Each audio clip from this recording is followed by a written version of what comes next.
Hi, this is Paul Whitehouse from Patriot Business Finance Consultants, and thank you for joining us today. What we are going to be doing is a short series of videos with successful people, and you're going to hear how they did it. You're going to hear the who, how, when, where, what, and why of how they did it. The reason we're doing these videos is to inspire people, young people, older people, the young kid walking down the sidewalk in a big city who maybe no guidance. He wants to do things. He's got ideas, or maybe he doesn't have those ideas, but we want to let him know that him or her, that those ideas are possible to pull off.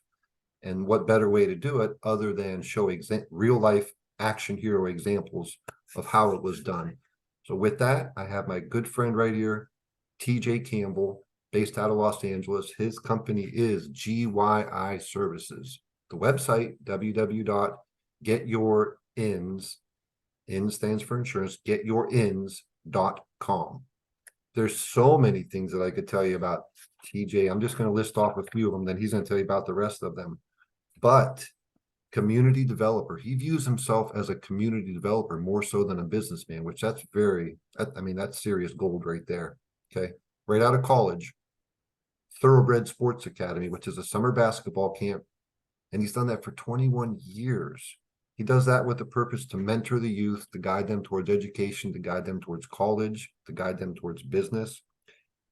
TJ founded the Tara Lynn Foundation in memory of his sister Tara. It's a nonprofit and it advocates for carbon monoxide education and awareness.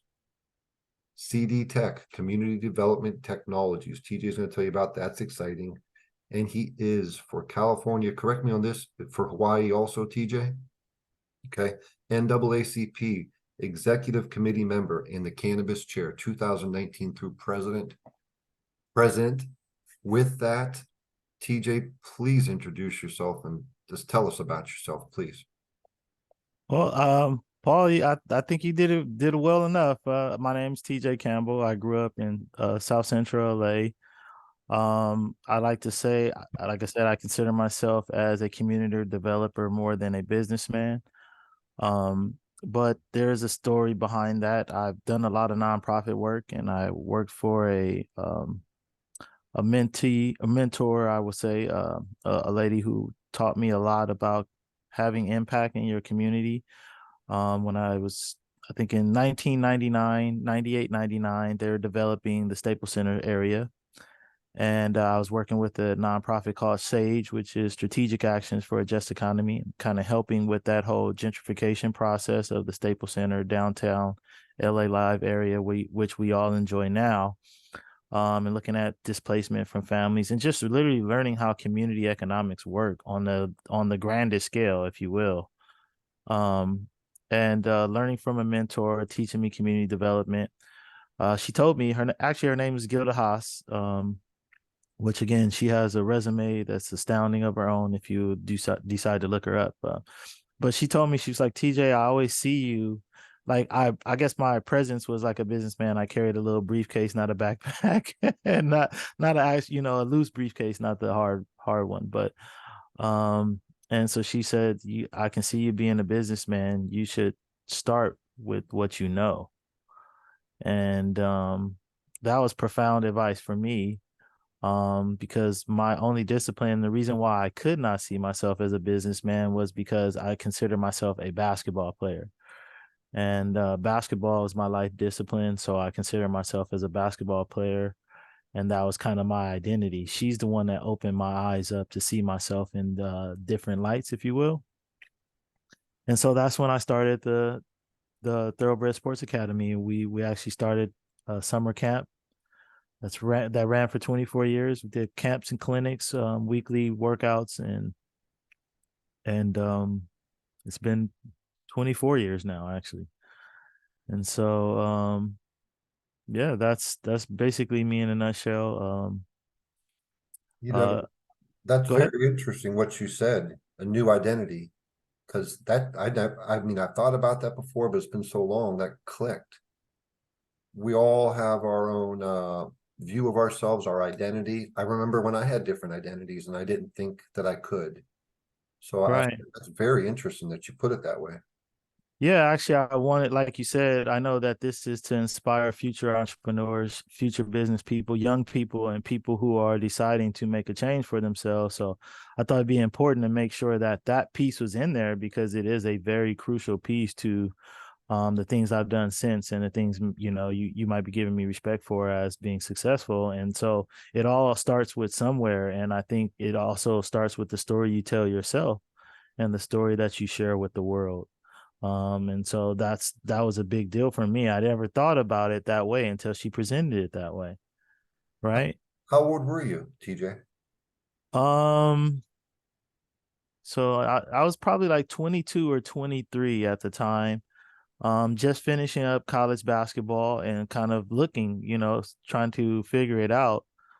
And so that's another reason why I guess the timing of it was very important at the same time. Okay. So that thought was implanted, a new identity as a businessman. Where did you take it from there? You were 22 at that time. You got that implanted in you. Walk us through where you went from there. What was your next Yeah. step?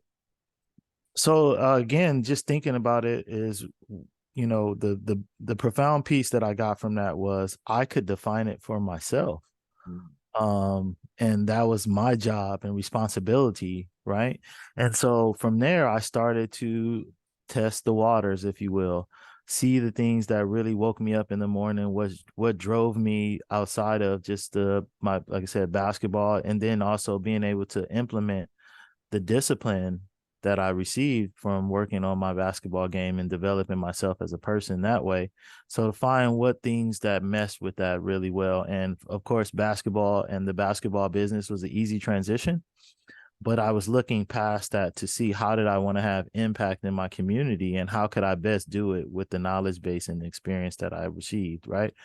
Mhm. So again, being able to look at an economic cycle, $1 billion business at the time or $1 billion projects in 2000 definitely weren't as frequent as we see them in development projects now, right? As you see in that resume in 2000, I actually worked on Proposition 8, which was the first $1 billion school bond that ever passed in American history. So these projects were really at the largest scale of development projects at that time. And just to be in LA, a young kid with just hopes and dreams, to be right in the smack of that, right in the middle of that, and to be able to get such a wealth of knowledge, I felt that was a blessing for me. And then I also got to see how I can contribute and impact my community. And that was through development, right? So I was in the program called the CPED, which was run by CD Tech. It was literally a community development curriculum, which at the time was not heard of. Again, I like to say I was doing community development work before President Obama made it cool, when it was looked at as this isn't really a job. And so then being able to see how intricate piece, how economics, how social standards, um, how institution and policy all meshes in together to build the community experience that we see. I felt like I can have an impact by being able to be a voice for people who are not normally in these rooms. And so that's kind of how that started. And so I work for nonprofits. I've worked for Los Angeles Local Development Company, which was a CDFI, which is a community development financial institution, basically empowering small business and businesses in empowerment zones funding so that they can start their dreams and run their businesses where they might have not been able to qualify for traditional financing. So that was an experience in itself. Working with immigrant workers and helping them set up bank accounts and individual development accounts. Learning the language barriers and cultural barriers to go into the manufacturing district in Los Angeles downtown and try to show them that a program that's here to benefit them. They were like matching dollar for dollar to help them get development accounts so they can, buy a home, buy a car, go back to school and get their education, these things.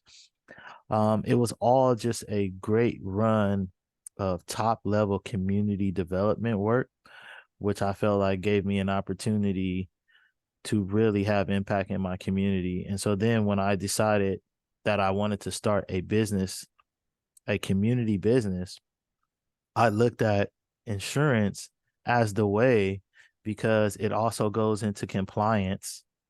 And that part of it is a lot where I saw a lot of failure, right? As I looked at business ran on the grand scale and seeing how contracting work at the city level, at the federal level, and all of these things, the things that separates the small subcontractor and that big prime bidder really was kind of a structure and a little bit of a knowledge base.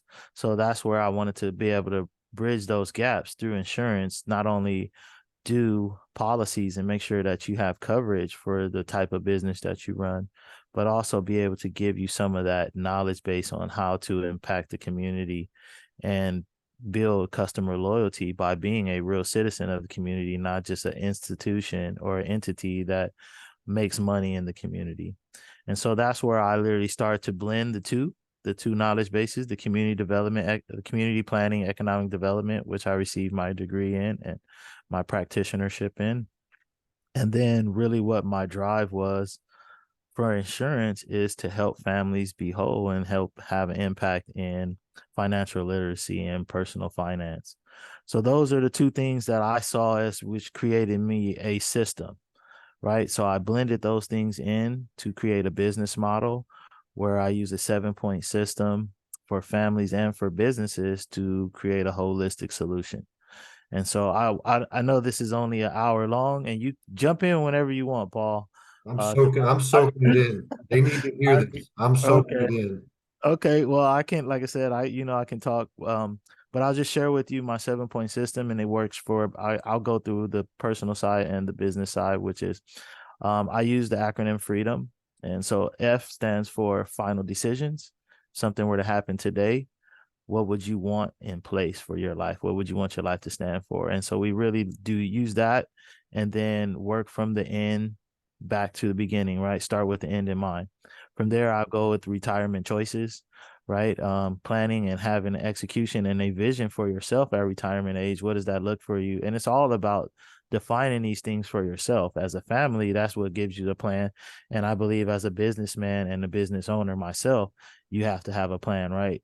And so in comparison on the business side, that would be exit strategy and succession strategy. For a family, it's final decisions and retirement choices. But the lifespan is kind of the same. A business has a lifespan just like a life, an individual has a lifespan. So that's how it kind of works. From there, I use emergency fund and education. That could be looked at for a business that would be reserved in R&D, right? The D, it stands for disability for a family, but that's really benefits for a business. O is overhead. That's a family overhead and a business overhead is the same. And the last is medical for the family. I consider that culture for the business, which is the mental health and the culture around that business and the things that impact those as well. And so from that 7-point system, I really can serve any client at any level. And so that's really what I've done for the last 15 years, besides run that basketball business, which is strictly a passion that I get 100 times more from than any dollar of a camp could ever bring in by having impacted over 2,000 kids in these camps and clinics over the last 24 years. So just doing that and really just helping businesses, going into it with the mindset of really serving my clientele and my customer base more than making money has been a beautiful thing for me, because I have that impact and that customer loyalty, and I have clients, 20-year clients now. And the same is with the students I coached as well. I have 20 and 30-year relationships with kids that are now their own businessmen, their own family, heads of families, their own fathers. And for them to share with me that I've had impact in their lives in a positive way is the biggest and best gratification I can get. That is heavy right there, because that's what I was thinking as you were speaking. The relationships, 20, 30-year relationships, you dealt with kids, mentored kids, and now they're grown adults with businesses and families making moves because of the impact that one person had. That to me is amazing and powerful. and not at all unrealistic or unbelievable, because some people believe it is unrealistic and unbelievable that one person can come in, pour some time and effort into a person with good intentions, and take them from where they are, and you've affected a life. You've affected so many lives, obviously. Over 2,000 people, kids through your camp. You've touched all those lives. And then all the people that you touch with your business with the freedom acronym, the good advice. And I love that, the freedom acronym. That hits all the points on it. When you decided to open your insurance agency, what was and this is for somebody. Now, there's so many businesses that people who are listening to this, the people who we want to inspire can open, but let's just talk about your business. When you made that decision to open an insurance agency, what did you do? Obviously, you got a license. Did you work for an agency to gain experience? And then if that is the case, when did you decide to break out and open your own insurance company? And I'm asking too many questions, preloading too many questions, but Yeah, I think I can share it into yeah. the story. Like you said, if you look at it from a timeline, I can tell you the reason why I started the insurance piece was from my personal experience. And the reason why I started the Tower Land Foundation was my sister passed away from accidental carbon monoxide poisoning. When we saw that, we looked at the data through my grieving process. I kind of just looked at it as an issue. Also being able to apply the knowledge base that I have around community development. And I learned that it's about 3,600 people a year pass this way. So to me, that's a lot of people. It actually was one of the leading cause of accidental carbon deaths in America. So looking at that and realizing that a $20 carbon monoxide alarm could have saved my sister's life, just by having proper alert, is the reason why we started the Tower Land Foundation. Just to have impact, um, and to do something positive in memory of my sister, which in 2010, we got the California Safe Homes Act passed here in California, which makes it mandatory for carbon monoxide detectors to be in all combustible homes and now in all development moving forward. I think that started in 2014, but to have impact was a big deal. The reason why I bring that up as far as the origination of my business is because through that experience, my sister had life insurance policy, which we still believe was in effect when she passed, but we could not find the documentation.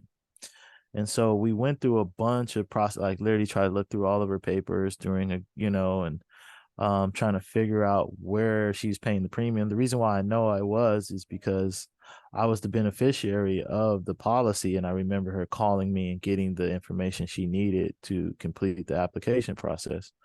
My family is I have a bunch of my aunt and my uncle were both insurance brokers growing up, so insurance has kind of always been a piece of a family. So going to them and getting the understanding that it was until we have found some documentation, it's not in the insurance company's interest to tell us that they're holding a policy, or even if they know. But not being able to figure that out for my family, it literally was a aha moment. It was one of those come to Jesus moments when I said, wow, imagine how many families are going through this exact same process. So that's when I said, that's it. That's when I said, that's it. It's going to be an insurance company, because that is the biggest way to have impact in families as far as financial literacy and giving them a state, learning how to become whole, right? And learn how to pass generational wealth down as well. A lot of that is done through the taxation process of insurance policies. So a lot of people don't know these things as general knowledge, but these are tools that the wealthy use to continue to sustain their wealth, right? And so thinking about that is the reason why I chose the insurance company, because then I can have direct impact and show families how they can. And it's, we don't all have to be Rockefellers and with multi-million-dollar policies. We can still pass down what we can afford to pass down, which is going to be more than nothing to that next generation. And so that's where I started to work that literally as an insurance broker. I started to work with a couple life insurance carriers through their business models. And I worked through, I won't name the company because my story doesn't put them in the best light, but I also worked for a healthcare company that offered benefits and some life insurance. So I learned to marry those three quickly because I think they're all in one thought, which is life insurance, health, and benefits, supplemental insurance as we know it. And so I was in the agent meeting, and so our regional manager was there, and he's like, TJ, you're the most likable agent. And I think he was trying to fire up a couple of his top sales guys. I was not a top agent in there. I was towards the top, but I was not a top agent, like a top 10 agent. And so we're in the meeting, and we do situations. So we're going through presenting, right? And he says, "Hey, TJ, you're the most likable agent in here. You'd be the only guy I would actually buy from." And he said, "But you're not our top salesman. Why do you think that is?" And so he had this model, where he would draw a good person and a good sales agent. And he said that's a conflict for people because a lot of times you feel like you're selling people when they don't want to buy, even though it's something that they need. Right. And he said there's a sweet spot in between the two. Being a good agent and a good person, they can coexist at the same time. And so that's where I explained to him that's where I live. Mm. Right. And he was like, okay, I get you. But at the end, he was like, you still should be the top selling agent, and that should be a goal of yours. And my goal was really to live in that sweet spot. And so I think he used me because he knew what I would say to inspire those agents who would probably not hold as much level of ethics or force in sales or trying to beat numbers to win a contest month to month. And I wasn't into that. And I had the respect of those agents. And I had the respect of my regional as well. And that's the reason why he called on me that way. But what it hit me is that I didn't want to compete into the corporate level of sales. I wanted to really serve families. And so when I decided that's when I came up with Get Your Ends, which is really about knowledge base, right? Get your knowledge about insurance, get your understanding.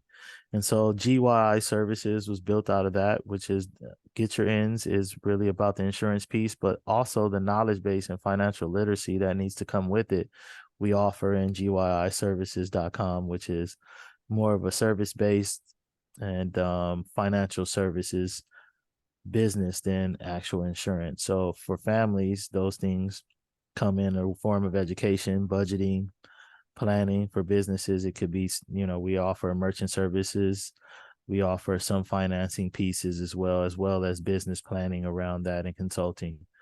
So that's basically how I've done my business. It's grown from the desire of really having an ideal client, which are people who do not have normal representation or might not have got this information before. And so instead of just competing for high dollar clients and big assets under management, we really want to go to normal people who need this knowledge base more than anyone. And so that's the model. And that's what I've been doing for the last 15 years. You said something very interesting to me. Sales versus service. I believe sales and service, as you do, it can exist completely level, both complementing one another. But when you separate them and you're trying to be the best salesperson, whether you sell cars, insurance, real estate, whatever, you're trying to be the best at the expense of the customer. That doesn't work good for the customer. And eventually it won't work good for the salesperson. Right. So the ability to do what's right, to give them the best advice, even if it removes you from the scenario. I mean, we do that at Patriot Business Finance Consultants. If what we offer or if what we can do is not as good as something that I can apparently see that's so obvious, we point it out to them. And I'm sure you operate the same way. So I love that. I love what you just said right there. They don't have to be exclusive from one another. They can exist at the exact same time. And you live in that sweet spot. Very You're well right. put. Thank you. Yes, and Good like you effort. said, I agree. I definitely agree. I think you see it a lot where, especially in the insurance industry, where people get a bad connotation from it, and it doesn't serve us. It doesn't serve anyone well. You know, it makes it harder for me to do my job, which I believe is something that all people need. So if a bad experience is what talking them out of having structure and a plan moving forward for their families, then all parties lose at that point, right? Yeah. So You know, yeah, I have a friend, Bokhari Jambar. I met him on the Clubhouse app, and this is a quality class act of a gentleman. Retired from the Marine Corps at 39. He has 3 online businesses that do in excess of a lot of dollars. All right. And he sells, like you do, personal life insurance, health insurance. But one thing that the thing that inspired him is what from what he told me is um somebody passed away in the family and everybody had to gather up money for the burial. It's enough stress at that time. How can you focus on sourcing money to bury your loved one when it's there's a product out there that's made for that life insurance. uh, right, and life insurance is extremely important. It's extremely important.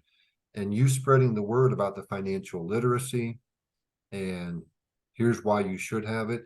You're not out there being a pushy salesperson. You're providing information. You're telling them that the flood's coming. Get ready because the correct. flood is coming. We're all going to pass away. We're all going to need to be buried. And the services that you offer are very important for families, I believe. Now, when you started the business, if whether it's if you're giving this advice to somebody who's going to listen to this, whether they're going into car sales, real estate sales, or insurance sales, what would you say to them? Like, how did you start your business? How did you become an owner of an agency? Maybe that's the thing I want to relay to people so that they can hear the steps to owning an insurance agency, going from not having a license to just saying, oh, okay, I see that I can make a good living from this and impact people in a positive way, but you don't have a license. How do you go there? How do you get to where you are?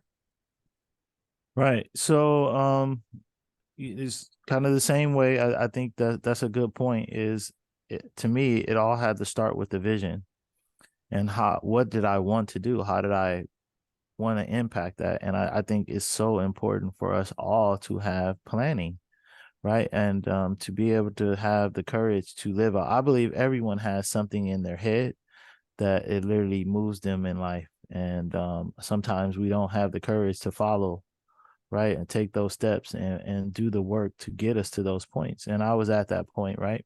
Mhm. And so I just decided I'm just I guess a hard-headed person in the fact that I've always believed that I can achieve my dreams. So that's where I started. I really started by um defining the dream. Like I said, what I realized early on, like we talked about 22, 23 years old, is that I could define that for myself through my planning, through my vision. And so that's what I immediately started to do. I started to look at the vision, started to figure out what I wanted to know, looked at researched insurance companies. I looked at Black owned insurance companies. I looked at economic impact in different communities. And I looked at the role of insurance in basically every type of business and transaction we have here in America.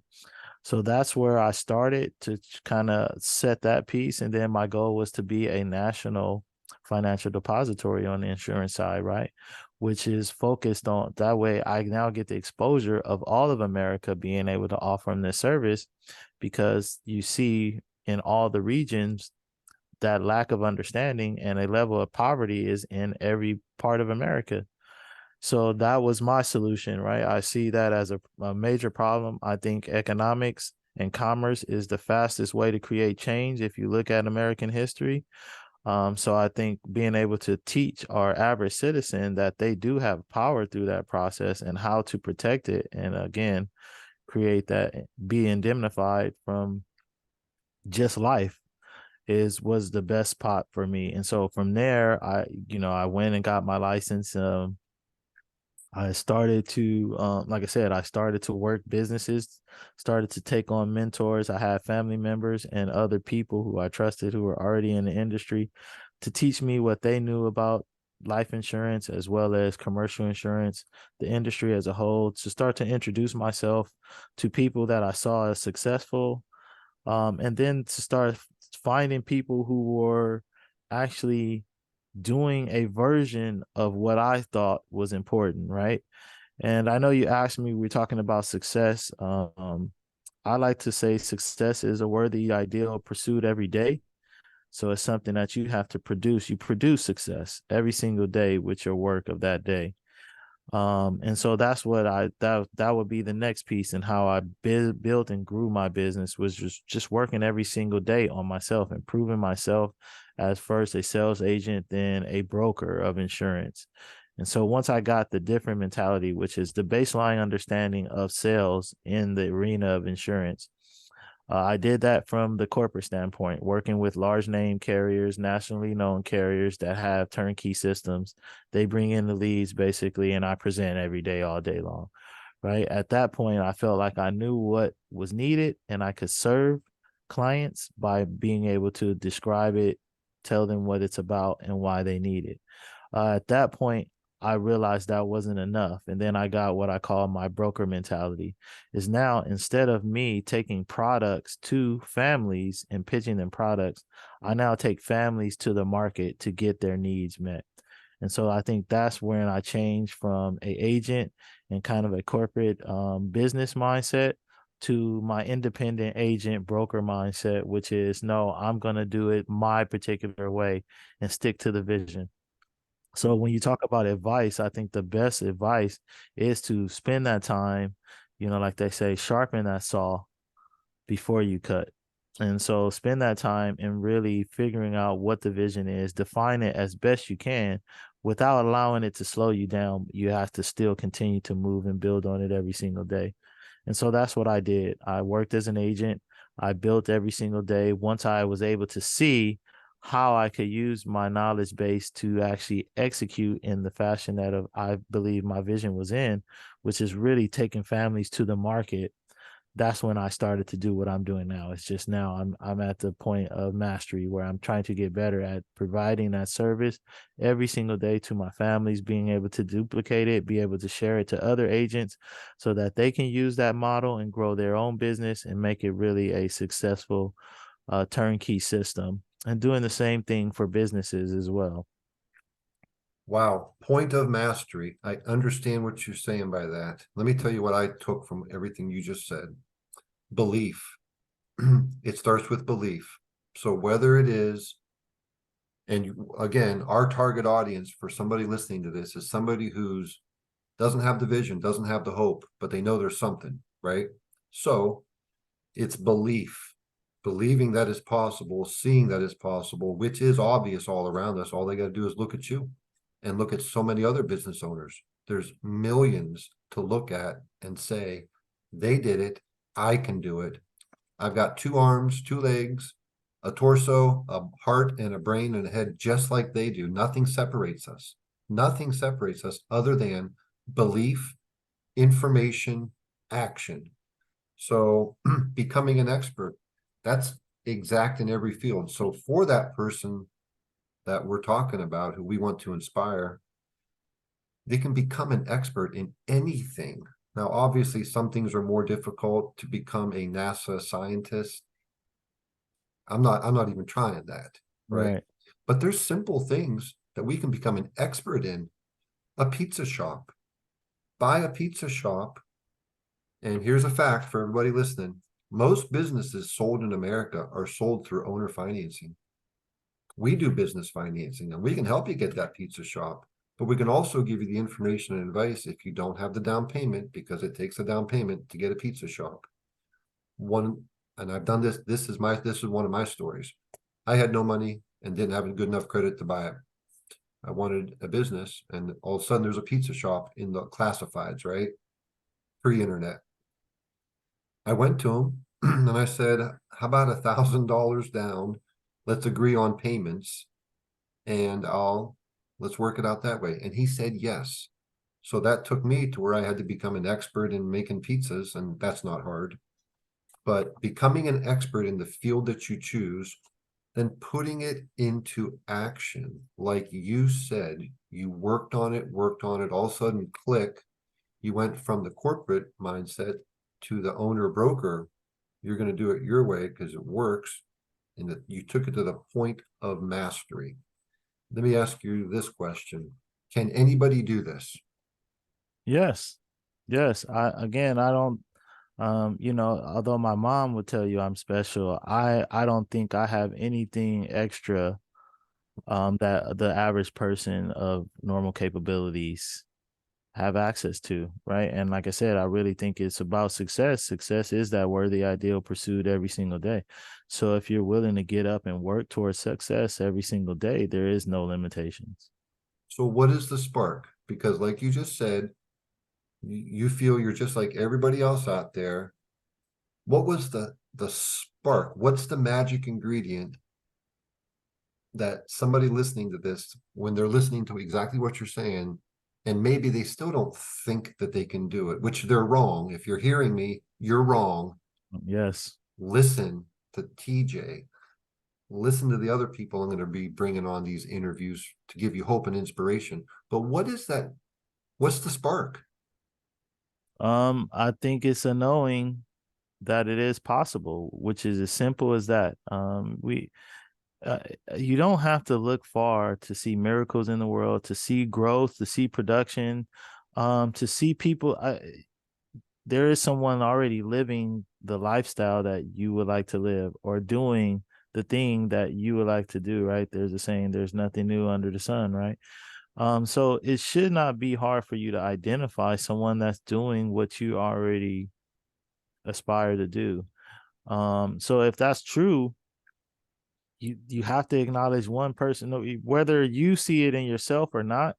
You have to believe it's possible, right? And so if it is possible, that's the simplest form. So from there, you start to work from knowing, not thinking, but knowing it is possible. And that's where I started, right? I believed in myself enough to do the research to see that the model had been done before. Maybe not exactly as personalized as I or how I do it, but there's plenty of successful insurance brokers in the world. And then to be able to see people who utilize their wealth in the form and fashions that I see it as important to be able to give back to the community and serve others. So those models were out there, and I just had to continue to define it for myself. But I think if you say if it's one moment or spark or a necessary component, it would be the knowing that it is possible. You have all of the capabilities. This is to anyone who sees this video at a later time to understand that anyone can do it. It's not limited to a specific few or specific skill base or specific knowledge base. It is simply there for anyone who is willing to do the work and pursue their dreams and be successful a day at a time. It is capable. And so at that point, for me, I don't believe there's anything I cannot do because of that and seeing it manifest so many times in my life already. Wow, I love that. I agree with it 1000%. I feel the same way, and I've experienced the same thing in my life before.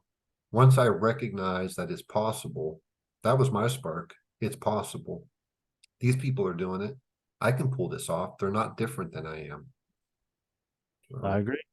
and then on top of that, when you and let me know if you agree with this, and I think you do because it's in your story. When you get to that point to where you know it's believable and it's possible, taking the steps to do it. Those steps for me included connecting with the right people, calling people who I didn't, I tell people this all the time. Call 20 people who you don't think will pick up the phone for you, because they will. Maybe some of them won't. Maybe you might catch them and they're not in their office. But if you call somebody and ask them for their guidance and help, and ask somebody how you did it, they'll tell you. And then you hear those stories over and over again. You soon start to believe, that they're possible. And it's just connecting with somebody who's done it before. So if there was one of your students, you're sitting down with one of the attendees for the Thoroughbred Sports Academy, you're guiding them towards education. You're letting them know college is possible. You're letting them know that basketball gives the discipline, because it takes discipline to excel in every sport. You've already got the discipline from what you've been doing, right? I'm saying this to the kid that's sitting in front of you. You've already got the discipline from what you've been doing. But what do you say to the kids when you're trying to inspire them?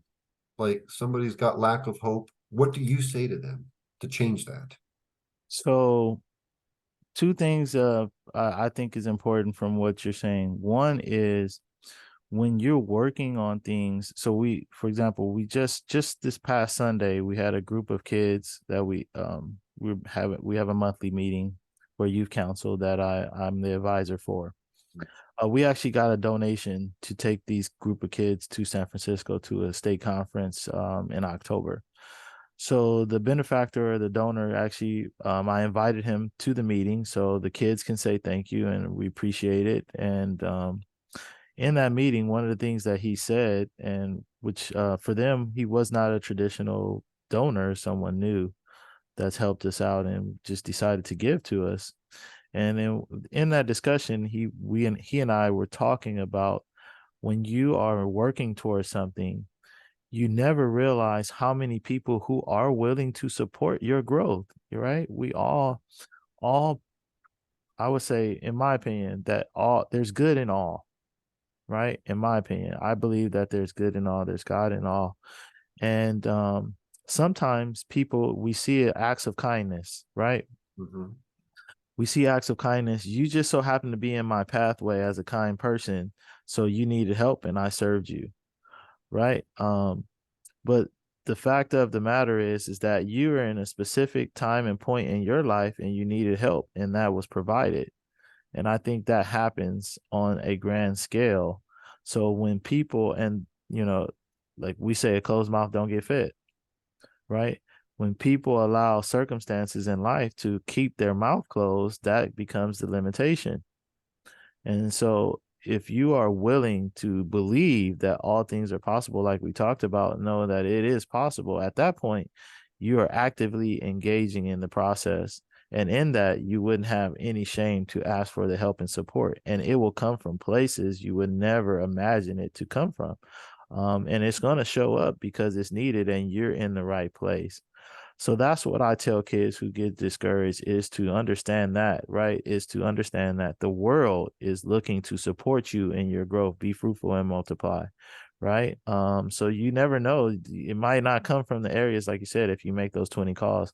Some of those calls are going to be the people who you for sure believe in pick up, who might not.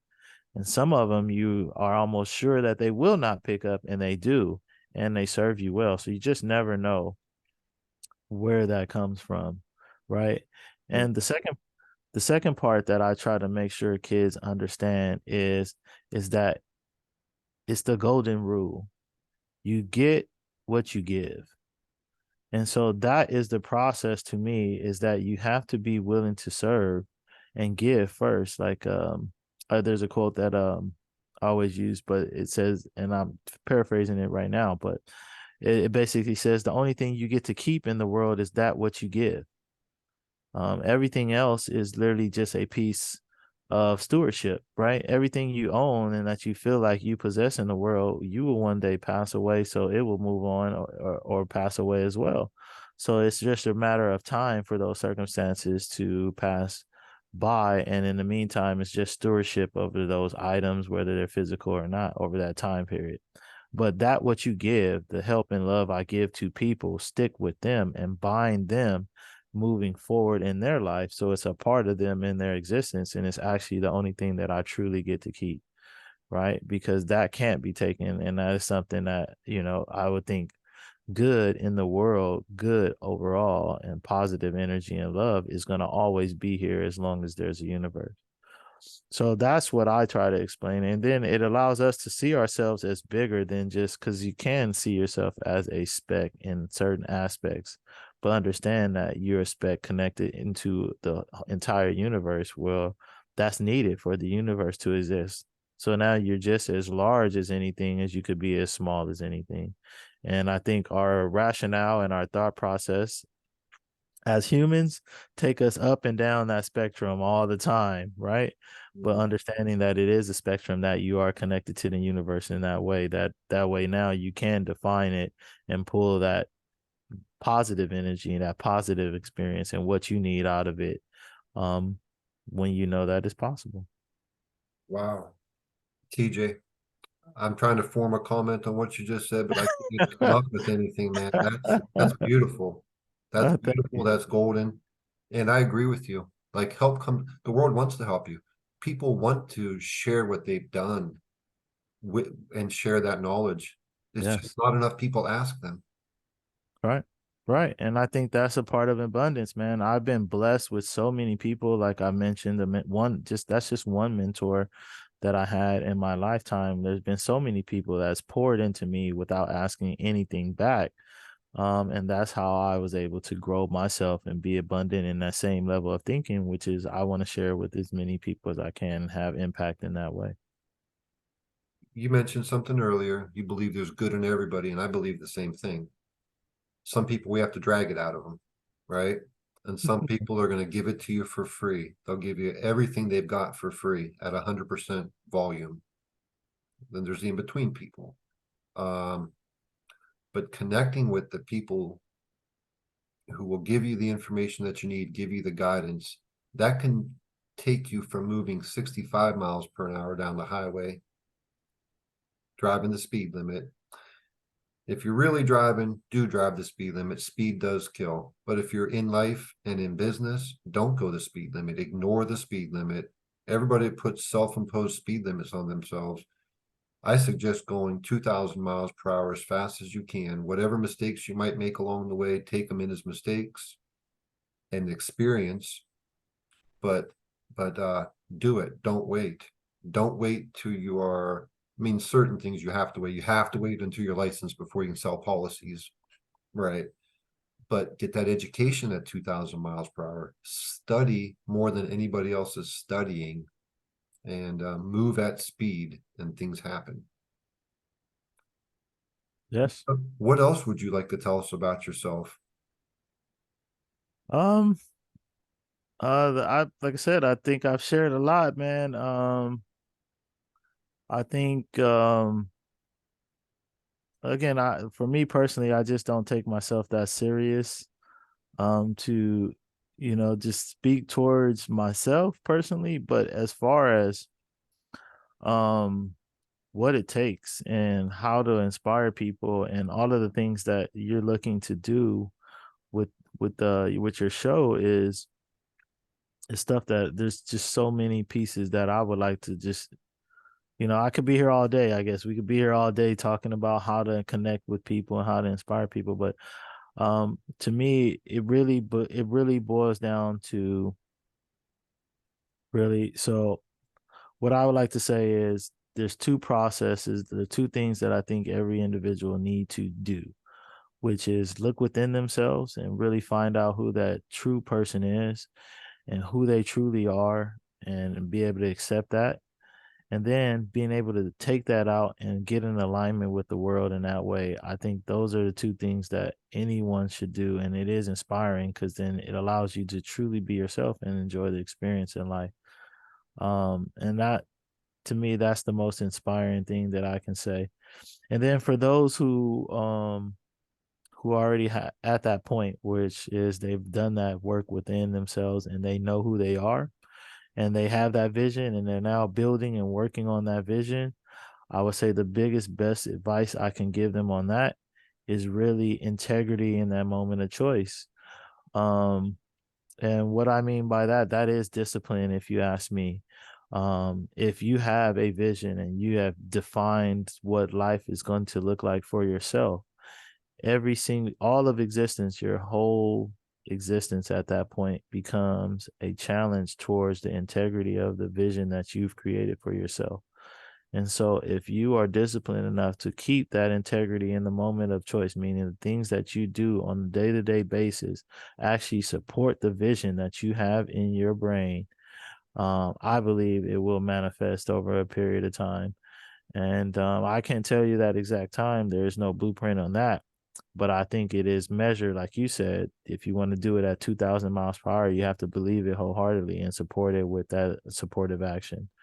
Right. And at that point, at minimum, life's going to be fun. Yeah, At yeah, minimum, yeah, life is going to be fun. And that's kind of, like I said, I think that's where I'm at. I wake up 5 a.m. with no alarm clock every single day, excited about what life can bring to me and about all of the things that I'm doing in the world as well. And at that point, again, I think I'm successful, I'm wealthy, I'm abundant, all of those things through my day-to-day actions and the way life is supporting them. yeah. And in the time that I've known you, I've gathered so much respect for you, sincerely. But you're picking your kids up from school, doing all, you're a wonderful father, sharp businessman, outstanding husband. You are, we all want to be that. We all aspire to be that, but you're a good example. You're a great example of those things. And you're a great example of, I mean, taking action and making something happen. You built something. I mean, we're all building something out of nothing. When you build something, there is nothing to work with. You start, you gather the information, you gather your resources, you all that begins with belief. Then you start piecing it together. And if you keep working on it, it will work. That's one thing I would like to say to everybody who's listening to this. It will work. You might stop one day before it's going to work. Don't stop. Right. I mean, yeah, okay, there are some ridiculous ideas and that's called idea validation. So get your idea validated, because there are some crazy things. I've personally done a few crazy things. Wish I would have got those ideas validated. But if you have a valid idea and there's 10,000 or 100,000 other people in America doing it, you know it's valid. So keep building it. Nothing can stop you from building what you want to build. The only thing that can stop you is yourself. I Um, agree. Final comments, and then I just want to say thank you for sharing this, because it's going to touch somebody. I know somebody out there is going to hear it. And then before final comments, let's do a word from our sponsor. Our sponsor is Patriot Business Finance Consultants. We do all business financing needs, equipment financing, real estate financing, everything industrial, hemp fiber, Securities Exchange Commission compliant capital raises through our well-experienced partners. Contact us, Paul at patriotbfc.com. We want to work with you. We want to help you. And TJ, final comments. Please tell everybody how they can get a hold of you, where they can get a hold of you, all your contact information, because if they're working with somebody, they need to work with somebody like you. I agree. Thank you for that. So as far as final comments, I like to I usually close my talks with this. It's four words, two thought processes, one way of life. And the first two is you can. A lot of times when we hear new information or information that taps us in a certain way, makes us feel a certain way, we have to actively give ourselves permission to receive that bit, and receive that bit of information and allow it to stir us. Sometimes when it does not make us feel comfortable, we actually will resist it instead of allowing ourselves to let it settle and figure out what it means to us. So the first two words is you can. Give yourself permission. And the second two words of the four letters is act now. 4 words is act now. So act now. As an insurance broker, I teach people all the time, it actually costs to wait. There's associated cost with waiting. So when you do hear something new, and you give yourself permission to receive it, and it can have impact in your life, you have to support it by moving on it and acting now.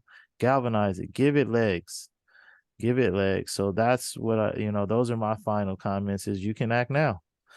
And like I said, to me, it's turned into a way of life. So I hope it serves you. As far as how you can find me, so you can find our website, gyservices.com. You can find, actually, we're under construction with and I need to repost that up, but our getyourends.com is under construction at this time. But GYI Services is a way to contact. Social media, you can find me on Instagram at TJ's Goods. Through all other social media, you can find me as TJ Campbell through LinkedIn, Facebook, Twitter as well. You can also find get underscore your underscore ends underscore at X and IG as well. I also like to share just quickly, 2 years ago, I started a national initiative called Local BSI, which stands for Business Support Initiative. This initiative is really based on community wellness and helping communication within the community to create sustainability through three parties, which is families, businesses, and institutions. I believe that a lot of times, like I said, commerce is what drives community standards, and it's the biggest way and most effective way to impact community standards. A lot of times, commerce dictates to institutions what policy looks like, and they don't bring the families or individuals or community to the table to actually get solutions that they need. And so what that initiative is really focused on is bridging the gaps between those three parties, creating a table and a platform for communication to support community wellness and sustainability through connection of those three parties. So I did want to bring that up. You can look us up at Local BSI on all social media and localbsi.com as well. It's a way to connect like-minded people in the community. So this is a national initiative we launched 2 years ago. We're specifically growing in 6 strategic cities right now, which is Detroit, Michigan, Philadelphia, Pennsylvania, Shreveport, Louisiana, Dallas, Texas, Las Vegas, Nevada, and Los Angeles, California. So I think I covered everything. I gave my handles. I gave kind of what I'm working on, and I do want to thank you, Paul, for your friendship and the partnership and business that we are also creating at the same time. And like I said, I believe I see your vision and your mission, which is very similar in the fact that we want to help as many people as we can while we're here. So thank you for that, and thank you for thinking of me and bringing me on your platform. You were the first that I thought of. Oh, Yeah. And I oh got a whole yeah. list, and I got a whole list of legends. I got a Oh, list of that's legends to awesome. talk to. That's awesome. So Yeah. I hope that I can live up to the bill of being the first, and thank you for the opportunity. I appreciate you as a friend. I appreciate what you're doing for the community. I appreciate how smart and smooth you are, man. Like, you know how to do it. And the whole interview was outstanding, but the way you wrapped it up with the final 4 words, you can and act now. With those ingredients right there, everything can be done. You can and act now. The way of life. Boom. Those ingredients make it all happen. So it's a way of life. Thank you, TJ. Appreciate you. Thank you, Paul. Everybody, thank you for watching the show. There's more to come. And take the inspiration, please. Take this. If you're inspired already, but you know somebody who needs to be inspired, let them watch this, please, because there's millions of business people across America who believe that they can, and they acted now. And like TJ said, there's somebody out there living the life of what you want. You can do it too. So have a good day, everybody. PatriotBFC.com. Get a hold of us, and we're here to help you. If you need life insurance needs, TJ is licensed in 7 states. You have his contact info. Before you make any move, make sure that you're making it with him, as long as he's licensed in your state. Have a good day.